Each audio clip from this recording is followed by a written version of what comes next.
सुबह का समय था। गंगा किनारे हल्की धुंध तैर रही थी।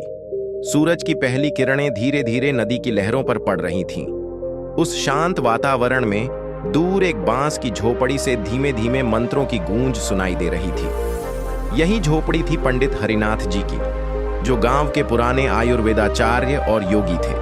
उम्र लगभग 90 साल, लेकिन चाल में कोई थकावट नहीं, आंखों में गहराई और चेहरे पर स्थिरता। उन्हीं दिनों बनारस से एक युवा प्रोफेसर राघव गांव आया था। चेहरे पर तनाव की लकीरें, आंखों के नीचे काले घेरे और मन में बेचैनी। आधुनिक जीवन की तेज रफ्तार में वो कहीं खो गया था। शरीर से थका, मन से टूटा। राघव पंडित जी के पास पहुंचा और धीरे से बोला, पंडित जी, मुझे कोई ऐसी राह बताइए जिससे मैं फिर से चैन की नींद ले सकूं। मन हर समय दौड़ता है, शरीर हर वक्त भारी लगता है, और ये पेट सुबह से शाम तक ऐंठन में रहता है। पंडित जी मुस्कुराए। उन्होंने कुछ नहीं कहा, बस राघव को अपनी झोपड़ी के बाहर लगे तुलसी के पौधों की ओर इशारा किया। वहां एक लकड़ी की चौकी रखी थी। पंडित जी ने कहा, बेटा पहले बैठ। पेट और मन की बात है तो बातचीत भी लंबी होगी। पहला दिन, पेट से मन तक का सफर।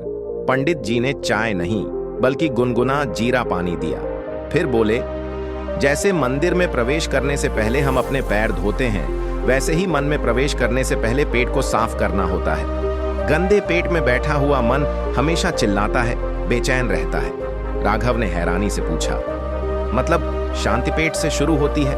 पंडित जी ने जवाब दिया, हाँ, आयुर्वेद कहता है, रोगा सर्वे अपि मंदे अग्नौ, यानी शरीर के 90% रोग कमजोर पाचन से शुरू होते हैं, और कमजोर पाचन हमेशा व्याकुल मन से जुड़ा होता है। जब तुम तनाव में हो, तुम्हारा पेट सिकुड़ जाता है। जब पेट भरा रहता है, तुम्हारा दिमाग भारी हो जाता है। राघव ने धीरे से सिर झुका लिया। दूसरा दिन, त्रिफला और 3 सांसों का नियम। पंडित जी ने राघव को रात में एक विशेष औषधि दी, त्रिफला। उन्होंने कहा, रात को सोने से पहले 1 चम्मच त्रिफला गुनगुने पानी में घोलकर पीना है। यह केवल पेट नहीं, पूरे शरीर और मन की सफाई करता है। फिर उन्होंने एक सरल अभ्यास सिखाया। हर दिन 3 बार केवल 5 मिनट सांस पर ध्यान दो। सुबह सूरज की किरणों के साथ, दोपहर भोजन के बाद और रात को सोने से पहले। बस रीढ़ सीधी रखो, आंखें बंद करो और अपने पेट से आने जाने वाली सांसों को महसूस करो। कुछ मत बदलो, केवल देखो। राघव ने सोचा, इतना सरल उपाय, क्या इससे कुछ बदलेगा? तीसरा दिन, मौन और ध्यान की शक्ति। रविवार का दिन था। पंडित जी ने राघव को कहा, आज मौन रखो, न किसी से बात, न फोन, केवल उबला भोजन खाओ और खुद को सुनो। शुरुआत में राघव को बेचैनी हुई। लगा जैसे कुछ करना रह गया हो, लेकिन जैसे जैसे समय बीता, उसने महसूस किया कि वो पहली बार अपने भीतर की आवाज को सुन पा रहा था। वो भावनाएं जो हमेशा दबाई जाती थीं, अब धीरे धीरे ऊपर आ रही थीं। शाम को राघव की आंखों में आंसू थे। उसने पंडित जी से कहा, मैंने पहली बार खुद से मुलाकात की है। चौथा दिन, सांस जप का रहस्य। अब पंडित जी ने राघव को एक बौद्ध साधना दी। हर सांस के साथ मन ही मन यह दोहराओ, बुद्धम शरणम गच्छामि। जब ध्यान भटके, वापस सांस पर आओ। राघव ने पूछा, इतना क्यों जरूरी है गुरुजी?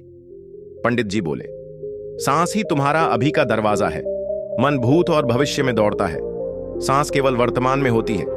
जो वर्तमान में लौट आया, वही खुद से जुड़ गया। 3 सप्ताह बाद राघव अब हर सुबह सूरज से पहले उठता, ध्यान करता, मौन का अभ्यास करता। उसके चेहरे पर स्थिरता लौट आई थी। उसकी नींद गहरी हो गई थी।